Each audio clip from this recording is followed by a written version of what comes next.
Hello and thanks for joining us on this wonderful Wednesday. I'm Jurnee Taylor and these are the headlines we're following for you today. Now at noon, North Little Rock police are looking for a robbery suspect. How you can help with the investigation in less than 1 minute. And we're celebrating 50 years of slaps and stunning storylines on TBS's longest running scripted show, The Young and the Restless. More on the soap you love just ahead. Plus, it's March Madness and fans are hoping to dance their way to the bank with bracket winnings. But do you have to pay taxes on those winnings? Our Verify team has the answer at 12:22. But today is Hump Day and we are halfway there. Meteorologist Nathan Scott, thank you for joining us this Wednesday. What are you watching over there in the weather department?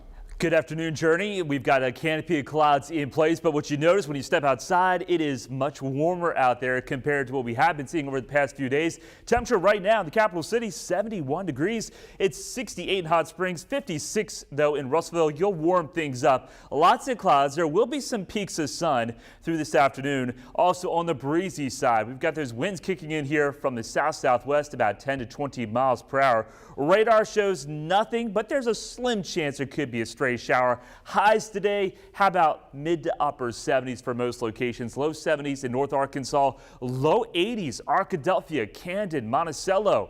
We're setting up for the potential severe weather though, because it's warm, it's humid, and we are certainly going to be weather aware Friday afternoon into Friday evening. Here's the latest from the Storm Prediction Center with the highest risk of severe weather for southeast Arkansas. I'll have more on the timing of that Friday potential coming up. New at noon, we're learning more about the reaction and response to last year's shooting at a hospital in Sherwood. On September 28th, police say Raymond Lovett killed a man at the CHI St. Vincent North Hospital. He was arrested 2 hours later. Now Sherwood Police is sharing the improvements that need to be made in the event of a similar situation. Some of those include needing better signal and communication in the hospital, making sure someone from the hospital is present at the command post, keeping the hospital and pharmacy running for patients. Police also say that they could have been more clear when it came to a contact person. Now we're going to have more from the report tonight at 5 and 6. Right now, the North Little Rock Police Department is asking for the public's help in identifying an aggravated robbery suspect. This incident happened at a Shell gas station on North Hills Boulevard this past Saturday. Now you can see here surveillance video pretty clearly shows the person involved in the robbery, but his face is partially covered. So if you know anything, get in touch with the North Little Rock Police Station. Witnesses can remain anonymous. And in Pine Bluff, a murder suspect wanted for more than 2 months is behind bars. Police have arrested 20-year-old David Burnett for the murder of DeMarcus Scott. Scott was shot and killed, and police named Burnett the prime suspect. He is facing charges of capital murder and aggravated robbery in connection to the city's first homicide of the year, which happened at Regency Arms Apartments back on January 4th. He's being held at the Jefferson County Jail.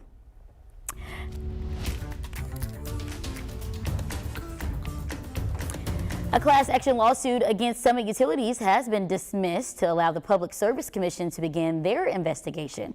The lawsuit accused Summit Utilities of price gouging and substantially overbilling their customers.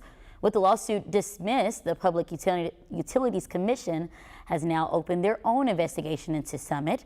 The restraining order allowing customers not to pay their bills is now lifted, but Summit says it will not be charging late fees at this time. Now the latest from Pine Bluff, where two groups disagree on what's best for the people who live there. Go Forward Pine Bluff, a group focused on revamping the city, wants to keep its current sales tax. They're asking voters to renew a 5/8 of a cent sales tax, plus vote for an additional 3/8 to improve public safety. But the Pine Bluff NAACP chapter opposes it, saying the current model hasn't shown enough results and that extra taxes are hard on the poorest people in the community. There is no good result that they can produce with 30 million already. So what are they going to do if it's passed this time?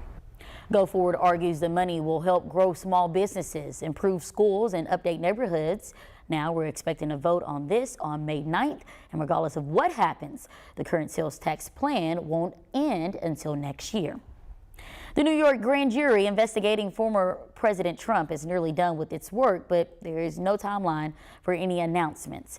Jared Hill has more on the waiting game for Trump and law enforcement agencies who are bracing for protests.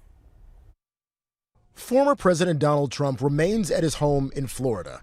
He's waiting to see if a New York grand jury indicts him for allegedly falsifying records to pay for the silence of adult film star Stormy Daniels back in 2016. She says they had an affair. Trump, who's running for president in 2024, says the entire investigation is politically motivated, and many fellow Republicans agree. I just think it just kind of reeks of political revenge. In New York, a handful of demonstrators gathered to support the efforts of the Manhattan District Attorney, Alvin Bragg. He says he plans to apply the rule of law no matter what. If an indictment is issued, law enforcement sources say Trump would surrender in New York. He would be fingerprinted, photographed, and arraigned, all under the protection of Secret Service. The Secret Service is very well equipped to handle large crowds, large visits, things that are unique in the way of protection. They're planning ahead for anything that could go wrong. Various law enforcement agencies in New York and Washington, D.C. are also standing by, mindful of the violent protests that unfolded on January 6, 2021 at the U.S. Capitol. Jared Hill, CBS News, New York. In Money Matters, Chairman Jerome Powell will announce this afternoon whether the Federal Reserve will raise interest rates again. Some are calling for the Fed to hold off in light of the banking crisis, which has already seen 2 institutions fail. Risk hangs over the Federal Reserve, which is expected to raise interest rates to try to cool the economy and combat inflation.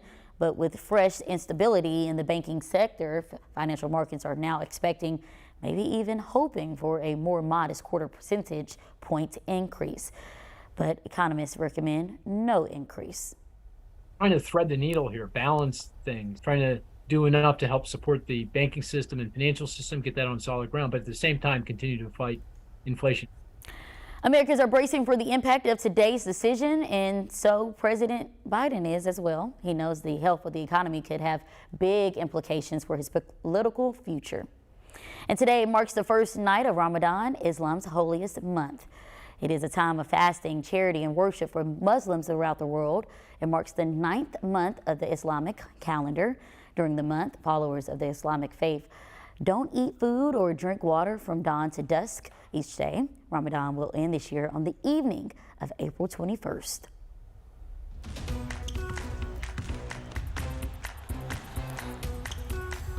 We're a little more than 24 hours from the Arkansas Razorbacks Sweet 16 matchup against UConn. It's a showdown you can watch only here on THV 11. While the game is tomorrow, some fans are still looking for tickets, but if you're using social media to find them, be careful of scams. We found several people who have posted on Facebook looking for tickets only to have their messages and comments flooded with suspicious posts. Now, one man we reached out to through Facebook even thought we were a scam at first, and that's how many he's gotten. The Better Business Bureau of Arkansas says the message is simple. If the offer sounds too good to be true, it probably is. Now, someone who was able to score legit tickets, 10-year-old Jude Stadler. He's going viral for a TikTok video where his parents surprised him with tickets to the Arkansas-Kansas game last weekend in Illinois. The family lives in Missouri, but their blood runs Razorback red. Jude's father is from Benton and graduated from the U of A. Razorback Athletics saw the TikTok and sent the future Razorback some gear, and then his parents surprised him again. I've got some breaking news for you. Thanks to your parents, you're going to the Sweet 16. You're going to Vegas. How does that feel? It feels great. You want to hug your mom and dad? Yes. Go ahead. We'll leave tomorrow.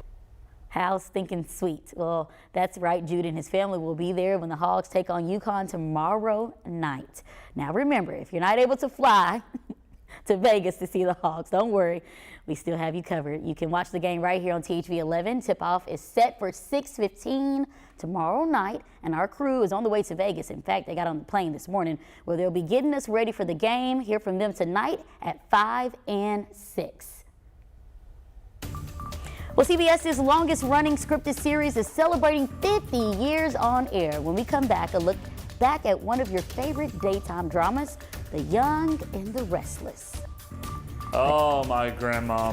She used to watch soap operas all the time when I was a kid. Hey, we have some drama in the weather department because we're going to have the potential of some strong to severe thunderstorms. More on the timing and impacts next.